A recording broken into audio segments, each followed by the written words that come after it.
próximo recurso que nós veremos, então, são os embargos de declaração. Os embargos de declaração que estão previstos nos artigos 1022 a 1026 do CPC, eles são aqueles recursos excepcional, né? Eles são bem excepcionais, eles excepcionam a imensa maioria das características dos recursos. E nós falamos várias delas aqui. Por exemplo, o prazo de todos os recursos é 15 dias. 1003, parágrafo 5º. Menos qual? Menos 1. Embargos de declaração. O prazo... Espera aí que eu cliquei coisa errada aqui. Pronto. O prazo dos embargos de declaração estão previstos nos artigos... Está previsto no artigo 1023. 5 dias. 5 dias, artigo 1023 do CPC. Vejam que é uma exceção. E uma outra exceção que nos compete aqui já de logo adiantar é quanto ao cabimento, que eu já falei com os senhores, na verdade, várias vezes aqui. Quando do estudo dos resultados possíveis dos recursos, eu lhes disse que os recursos visam a reforma ou a invalidação da decisão impugnada. Os recursos, todos, tirando um. Porque tem um deles que não visa imediatamente, de modo direto, a reforma ou a invalidação, mas visa o aperfeiçoamento da decisão. Visa ou o esclarecimento ou a integração da decisão impugnada, que é justamente os embargos de declaração. E os embargos de declaração têm a previsão do cabimento no artigo 1022. Deixa eu pegar ele logo aqui de uma vez que a gente poupa tempo. Olha lá. Cabem embargos de declaração contra qualquer decisão judicial. Em quais casos? Vejam que o caput faz menção ao cabimento, né? Então, cabem. Quais são os casos de cabimento? Inciso 1º, para esclarecer obscuridade ou eliminar contradição. Veja, a obscuridade, senhores, se dá quando a decisão ela é incompreensível, né? Quando a decisão é ininteligível, quando há uma falta de clareza, você não consegue compreender o sentido da decisão. Contradição se dá quando há afirmações incompatíveis, contraditórias, autoexcludentes entre si, dentro da decisão. Percebam, a contradição deve ser interna. Você não pode alegar o que se chama de contradição externa. Como assim contradição externa? Você não pode interpor embargos de declaração dizendo assim, Excelência, essa sua afirmação aqui é contraditória com a prova que eu produzi. Está contraditório isso. Não, aí não é contradição. O que você está implicitamente alegando é que ele julgou mal. Você está alegando que houve um erro. Você está pedindo a reforma, na verdade. E os embargos de declaração não se visam a reformar. Pelo menos não imediatamente. Eles podem até alcançar indiretamente numa hipótese essa ideia de o caráter infringente que nós veremos aqui, uma modificação da decisão. Mas ele visa essencialmente um aperfeiçoamento da decisão. Ou esclarece a obscuridade, ou elimina a contradição, e a contradição deve ser uma contradição interna. Eu vou pular o inciso 2º e vou partir para o inciso 3º. O inciso 3º trata da correção de erro material. É também cabimento dos embargos de declaração, a partir do Código de 2015, não era assim no Código anterior, mas a partir do Código de 2015, a correção de erro material. E o que consiste em erro material? Erro material é um equívoco na decisão que não gere uma modificação na essência, no conteúdo, do sentido da decisão. É um equívoco perceptível de plano. Um exemplo clássico que eu sempre passo. O meu nome é Arthur, como os senhores sabem. E é Arthur sem H. A-R-T-U-R, Arthur. E a imensa maioria desse nome Arthur é com H. É muito comum, na prática, as pessoas escreverem meu nome Arthur com H, no automático. Já estou acostumado. Você imagina que numa decisão judicial que eu seja parte, o juiz condene a parte a pagar ao Arthur uma quantia, ou condene Arthur a pagar uma parte uma quantia, e escreva Arthur com H. Tem um erro, meu nome não é com H, mas muda alguma coisa? Tem lá meu documento no processo, tem a minha identidade, eu estou qualificado nos autos. Percebe? Isso é erro material, né? Você pode corrigir isso, você pode corrigir por embargos de declaração. Mas vejam, como eu lhes disse, no código anterior não havia a previsão da correção de erro material por embargos de declaração. Mas não é que não havia a previsão de correção de erro material nunca. A previsão que tinha no código anterior era uma previsão que o código atual até mantém. Então o código atual trata da correção de erro material em duas passagens. No 494, inciso 2º, 494 PV, publicada a sentença, o juiz só poderá alterá-la por meio dos embargos de declaração. Não é o inciso 2º, me perdoem. É o inciso 1º, mas o inciso 2º vai até servir. Por meio dos embargos de declaração, então essa é uma hipótese, agora é o inciso 1º. Para corrigir-lhe de ofício ou a requerimento da parte inexatidões materiais ou erros de cálculo. Então, para corrigir inexatidão material, o juiz pode corrigir de ofício ou pode corrigir requerimento da parte. Mas veja que a previsão de correção por requerimento da parte está no inciso 1º. E a previsão de modificação da decisão por embargo de declaração está no inciso 2º. O código aqui, na verdade, ele não está uníssono. Porque pelo 494 dá a entender que a correção do erro material pode se dar de ofício ou por simples petição a qualquer momento. Porque não muda a essência da decisão, como era no código anterior.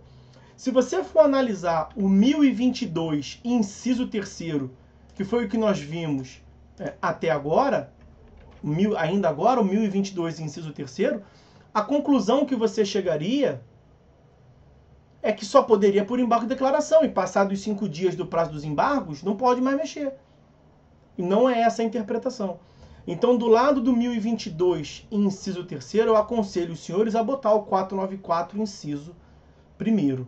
Tá? Prevalece o entendimento de que pode ser corrigido por simples petição, que o transcurso do prazo dos embargos de declaração não gera preclusão. É, inclusive, nesse sentido, o enunciado de número 360 do FPPC.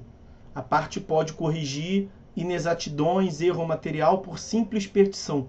Inclusive, o juiz pode corrigir de ofício. São 3 incisos no artigo 1022, vimos o 1º e o 3º, pulamos o inciso 2º. O que o inciso 2º prevê? Que os embargos de declaração são recursos cabíveis. É um recurso cabível para fins de suprir omissão de ponto ou questão sobre o qual deva se pronunciar o juiz de ofício ou requerimento. De ofício é uma questão de ordem pública, requerimento, questão de ordem privada. E aí eu deixei ele para o final por quê? Porque o parágrafo único do 1022, ele traz novidades no sentido de previsões de omissões.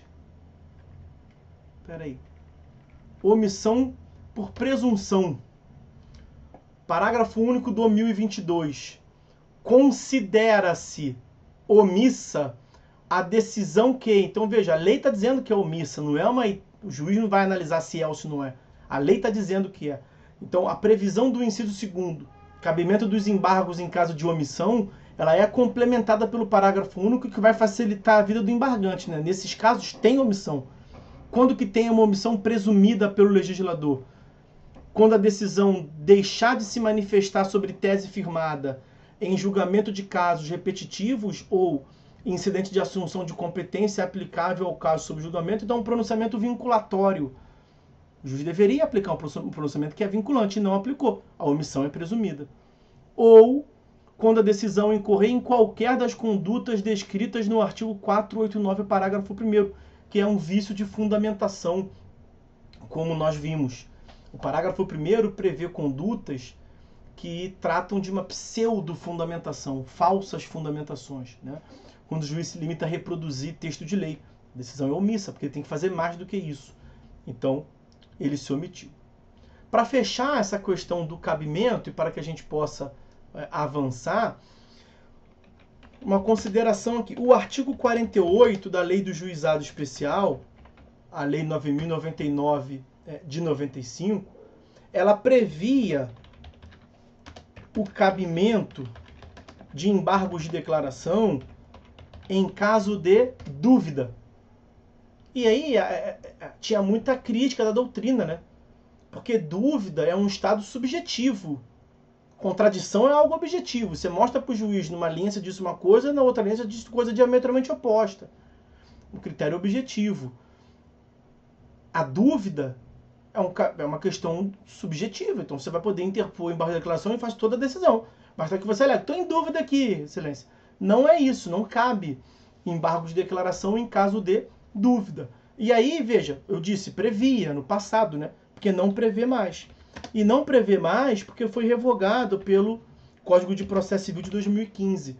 O artigo 1064 do CPC revogou essa previsão do cabimento dos embargos de declaração em caso de dúvida nos juizados especiais.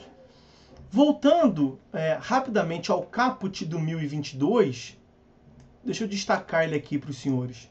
Ele prevê assim, ó. Vimos as hipóteses, né? Cabem embargos de declaração contra qualquer decisão judicial.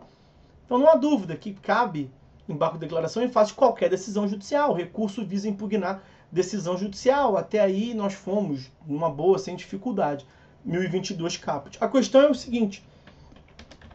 E os despachos? E os despachos? Porque percebam, algo que nós já vimos aqui, mas tem tempo, vou recordar aos senhores. Olha o que prevê o artigo 1001. Artigo 1001. Dos despachos não cabe recurso. Não cabe recurso dos despachos. Beleza. Mas e se for um despacho incompreensível? E se o juiz determinar um despacho ao autor para... Você não entende. Sabe, às vezes sai aquela letra, aqueles códigos que não são letras, erro da impressora, sei lá, algum erro digital. Você não consegue entender. O que você vai fazer? Você não pode pedir um esclarecimento? E a doutrina diverge, né? Como é que eu acho que deve se interpretar ali? Esse recurso que a lei fala ali no 1001 é o recurso com a finalidade de reforma ou invalidação. São os outros recursos todos que não os embargos de declaração. Os embargos de declaração, ele tem essa finalidade distinta. Nós vimos tratando que ele é recurso excepcional. A doutrina majoritária vai dizer que não cabe embargos de declaração por conta do 1001. Você deveria resolver isso, portanto, por petição simples, né? Mas o professor Fred Didier, o professor Daniel Neves vão dizer que cabem. Na verdade, se você parar para pensar, é uma discussão até simplória, mas do ponto de vista prático, né? Porque se você não pode interpor embargos de declaração para a doutrina majoritária, você pode interpor petição simples. Claro que você não vai poder fazer nada se você não entendeu. Você pode interpor uma petição simples. A questão aqui é muito mais acadêmica, né? Então vejam como é que eu venho dizendo para os senhores. Os embargos de declaração são recursos excepcionais. Há mesmo na doutrina quem venha a dizer, sustentar, que os embargos de declaração não são recursos. Porque já que eles são exceção em tudo, é porque não devem ser recursos, né? O problema é que falta combinar isso, essa outra questão de não ser recurso, falta combinar com o legislador. Porque lá no 994, inciso 4º, o CPC prevê que são cabíveis os seguintes recursos e embargos de declaração. E nós vimos que quanto aos recursos, prepondera a legalidade estrita. É recurso aquilo que a lei chama de recurso. E a lei trata os embargos de declaração como sendo recurso. Então dorme com um barulho desse. Eles são recursos. Mas eles são recursos sui generis. Eles são diferentes em tudo. Então nem sempre que você vê no sistema processual referência a recurso, está incluindo os embargos de declaração. várias vezes quando se fala recurso, são os outros recursos que têm finalidade de reformar ou invalidar. Eu tratei isso com os senhores. Há duas categorias dos recursos. Os recursos que visam a reforma ou a invalidação e os embargos de declaração, que visam o aperfeiçoamento da decisão. Então, como eu disse, essa é uma discussão muito mais acadêmica do que prática, mas vejam a que ponto que se vai com essas exceções que os embargos de declaração possuem.